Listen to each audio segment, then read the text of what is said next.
Well, welcome guys, thanks for checking out this video. I'm back again with another independent game for the Sega Dreamcast, a console I still much appreciate even today, and I know a lot of you followers do as well. If you are interested in other Dreamcast games that have been independently released, they are available at the Right Sprite web store if you want to check out the link in the description box below.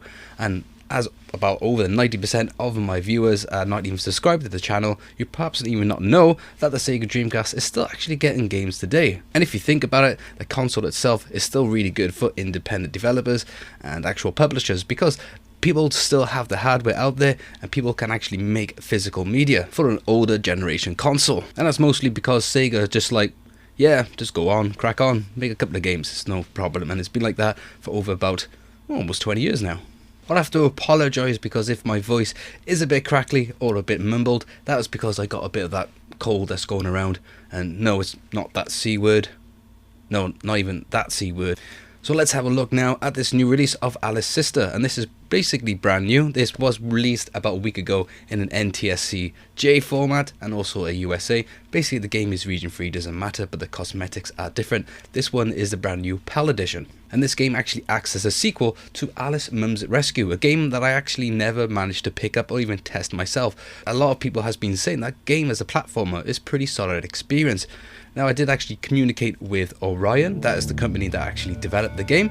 They've actually made some games in the past and they've actually been quite quiet for quite a long time, so it was a bit of a surprise and pretty awesome that they are back in the game now, releasing independent games for the Dreamcast. So I advise checking out their website and see what else they have done in the past. They actually stopped publishing their own games, so this is why this is a bit different. They've actually given it to joshprod and pixelheart to actually publish, so then people like you and me and everyone else can actually pick up this game themselves.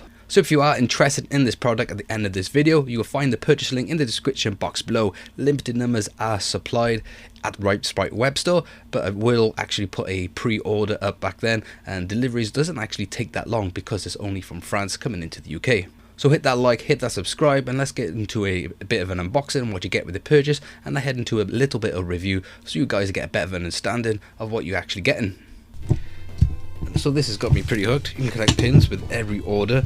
That's over 30 euros, so that works out about 25 quid or about something like that. So let's have a look now at, oh yeah, what is this one? Let's have a good look. Where's my camera? There he is.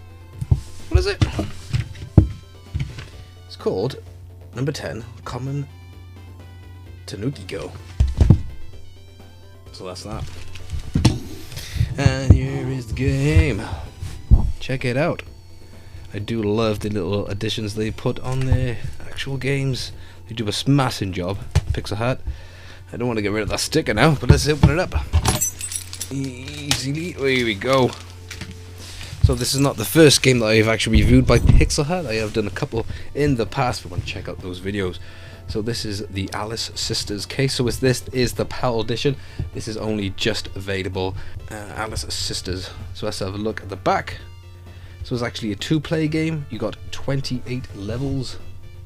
Let's get a good focus. Here we go. We got 28 levels to solve puzzles. So I've never actually played the original first one, so I'm pretty excited about jumping into this one. So in English it does say Discover Alicesisters, the sequel to Alice Mum's Rescue, game from Studio Orion Soft. The big mountain villain captured the mum of Alice and her sister, help them save their mother. And I do like the design. I do like that little official logo sticker. I don't know if I can get that focused. That looks pretty sweet. Let's give it open. There we go.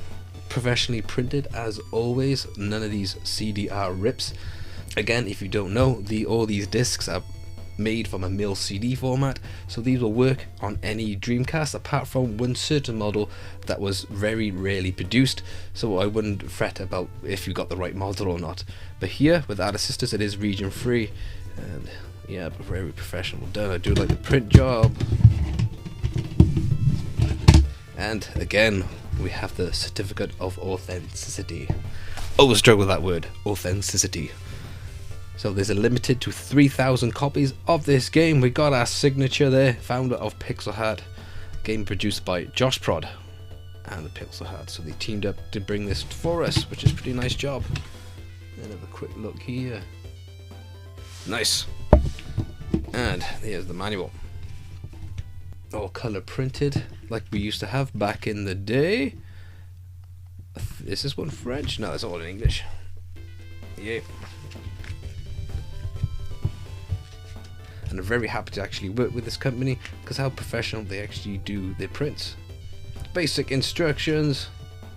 Solta, which is jump in Spanish. Solta, there we go. That's my new word of the day. Soltea in Italian, pretty close. So basic, and we got some advertisements of other games they've actually made together and produced.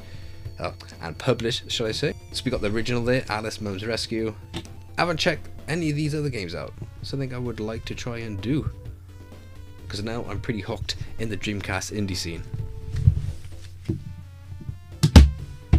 When it actually comes to PAL editions, they do look pretty nice, especially if you're from Europe and you do have your Dreamcast collection. But for me personally, as my collection is a bit mixed variants of Japanese style and NTSC USA, I don't really mind. Like I wouldn't be fussed about paying the extra editions for this. So let's fire this game up then. It actually gives you an option to select from 60Hz to 50Hz, English or Japanese language, depending on your setup. I'm always excited about testing any new Dreamcast games. So let's jump in here. So it gives you a pretty simple menu interface, game mode, and which level you want to choose. So I've only got level 1, and I'm going to put it on normal. You know, just like they try and test the ground on any games when I first try them out. It gives you a bit of a story, not too much. So there's Alice from the very first game, and a mother gets kidnapped by some creature thingy, bat, whatever, and they gotta try and save her. Apparently that's what happened in the first game as well. The loading is not that actually long at all. It only takes a few seconds to get you into the game. So now let's finally load up the first level. And let's test out the skills. So it's a bit of a ice skating type of feel, as you can see. But already, like, oh, what's going on? Just one hit, dead. I guess that's what normal mode means. One hit, you're gone. So let's go to easy to really try and test this game out more better for you guys, because I'm a bit new to this. So let's fire this up again. There we go. Let's get a feel. X was actually change your character. And I'll find out a little bit now of why you have to change your character. So it's pretty simple mechanics, jump on the enemies, which is pretty simple like Mario. And we got some nice obstacles. As you can see, the game is not actually visually really straining on the Dreamcast actual hardware. It kind of resembles more like a Mega Drive or Super Nintendo game. It's kind of a step back to what we've been seeing recently from the independent scene. But these games are always pretty nice, and there's a lot of people out there that do appreciate these type of gameplay. Playing around with this game, it does seem like a solid experience. Very simple to actually get your head around and just relax and chill with the game. So let's find out now what this switching character is. You can actually projectile now with the actual B button. So that's pretty nice, and then you can actually shrink the character. So this is what it's about. You can actually use the second character to actually shrink and get to other areas of the game. The checkpoints are pretty frequent, so if you guys are setting it to normal mode, it's not actually that far for you to actually start again from where you finished. It's not like you have to go all the way back and get to where you started again, you know. So the enemies are pretty simple, they're not too aggressive at the moment anyway. I'm only going to show you the first few levels of the game. The music is pretty nice and chill. It's a bit of that retro feel, as you probably already can tell. But the actual soundtracks throughout my gameplay experience, I probably witnessed about 3 different styles. So I wish there was a bit more of a variety of music throughout this game. But I found simply just sticking to this game for a few levels, I got pretty hooked onto this. It's got a nice simple design, it's got a fresh clean type of look. And I just found myself actually getting to level 10 on my first actual sit-in. I do enjoy a nice platformer game, and there actually are a couple of settings to choose from. If you have to go to easy, a lot of newbies or just casual gamers can just pick this up, but I think the target audience for this is for the younger audience. So if your kids just want to play an independent game that has an easy take and just kind of introduce them to platformer game, I think this is a great title to do so. As I mentioned before, the game is packed with 28 levels spread across 4 different types of worlds, and also with 4 different types of game modes with many puzzles to actually solve. With this simplicity in graphics, easy to pick up mechanics and creative level designs that keep you hooked, it is a nice pretty pickup, and I will be looking forward to what Orion Company will be providing us in the near future, I hope. Again, most like indie Dreamcast games, this may be available to us in the future via a download service like Steam or even the PS Store or perhaps even the Switch, but for now, and a lot like the other indie games, this most probably be the only way to pick up this game in its physical form.